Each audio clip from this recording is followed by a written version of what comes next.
Hi! Welcome back to my channel. So for today, gagawa po tayo ng itlog na maalat or salted egg or dito sa Pampanga, tinatawag namin siyang ebon buro. But hindi po tayo gagamit ng duck egg. We will be using regular chicken eggs. So ito po yung mga ingredients na kailangan natin. So madaling gawin. So kahit nasaan kayong lugar, pwede nyo po itong gawin. So, meron tayo ditong chicken egg. So, I'm using the jumbo size. I'm so sorry about my nails. Hindi ko po na-addition nail polish. So, nagmamadali kasi akong gawin na to.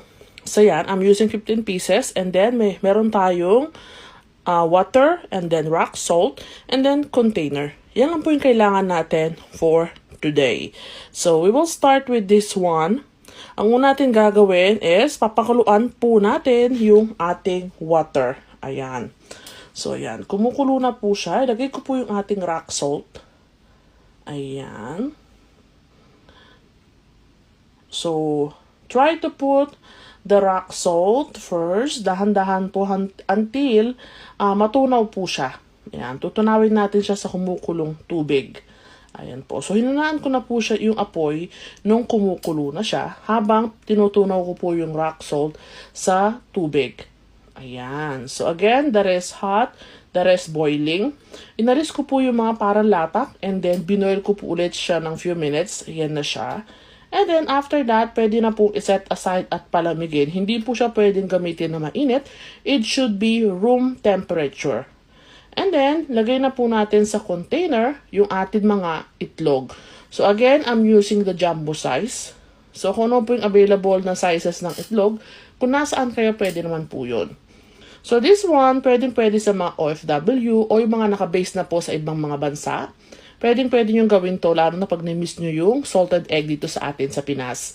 So, this one pala, idea ng sister-in-law ko. Thank you so much, Ate Tay, because nasa Dubai siya nakabase. So, pag siguro na-miss niya yung salted egg, gumagawa rin sila doon.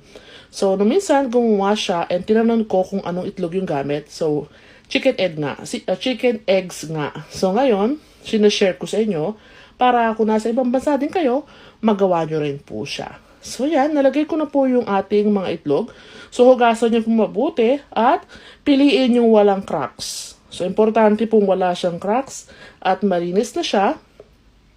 And then ilagay po natin yung ating solution. Ayan. So again, that is room temperature. Huwag po mainit at maluluto po yung inyong mga itlog. Ayan. And then, meron akong regular plastic bag. Ayan po siya. Nilagyan ko po siya ng tubig at tapos tinali ko siya. Lalagay po natin sa taas para yung ating mga itlog